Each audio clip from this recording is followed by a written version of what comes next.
Hello, Chris Howard from Lace Partners, and I am doing a very short video to talk about our white paper, which was released earlier in 2025 by our payroll team.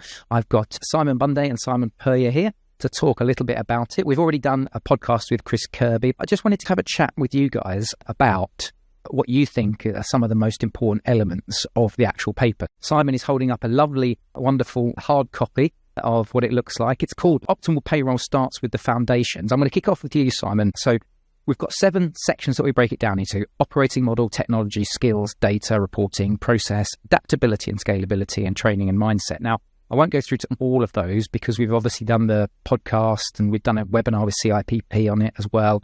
We've got a whole variety of different blogs that we've produced. I just wanted to zone in and get just both of your perspective on, is there a particular element of this white paper or any of these foundations that you think sticks out more? And is there something that organizations tend to overlook? So let's start with that first question, Simon. I mean, I think the first thing to say, I think part of the reason we kind of pulled this paper together is people kind of tend to overlook the foundations full stop. Okay. Because they can tend to sort of just want to run into all the exciting kind of future stuff and maybe forget about some of that kind of foundational activity that needs to be in place, because actually it doesn't matter whether you get a new piece of fancy technology in or whatever. If you haven't got the foundations in place and right, then it's never gonna work. So I think the one for me that I would probably call out would be operating model.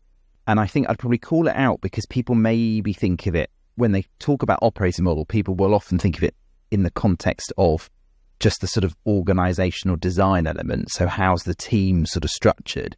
Where actually it's so much broader than that, because actually operating models considers the sort of the technology, the processes, the people, where they're located, the kind of data, all of that kind of encapsulates that operating model piece.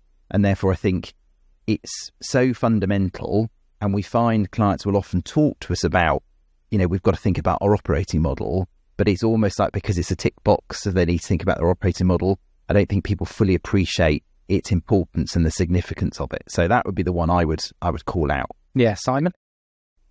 I think that they're all equal in their own right, and you need to focus on all of them at the same time. I think that rather than call out one that I would call out specifically, I'd rather talk about one that the client would normally, which is technology. Everyone says that the payroll system isn't working properly, or provider isn't providing this, etc. Whereas that's one of the 7 sort of pillars that we've talked about, but it's actually combination of everything together. It's because if you put rubbish data in, you get rubbish data out, and regardless of changing the technology over and over again, if you haven't got your operating model right, if you haven't got your processes right, if you haven't got your data and reporting right, then nothing's going to work. And you need all 7 of those coming together as well in one for it to be effective and work properly.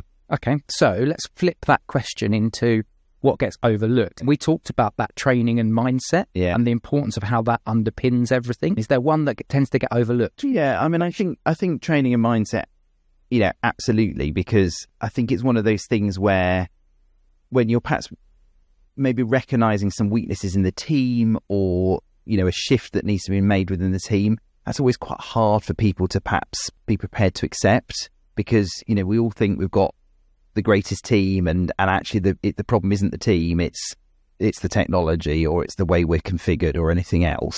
So I think your mindset is so important and therefore overlooked, because it's actually that sort of shift in the way people need to think differently and operate differently.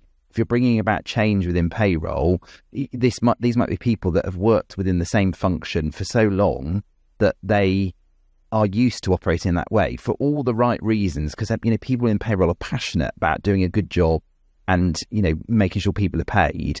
But actually, if you're trying to change your processes or change your systems, you're going to need to go through a sort of shift in mindset and a different way of working, and that's hard for people. And I think people underestimate how significant that is, and therefore how much effort and work is often needed to shift people's mindset.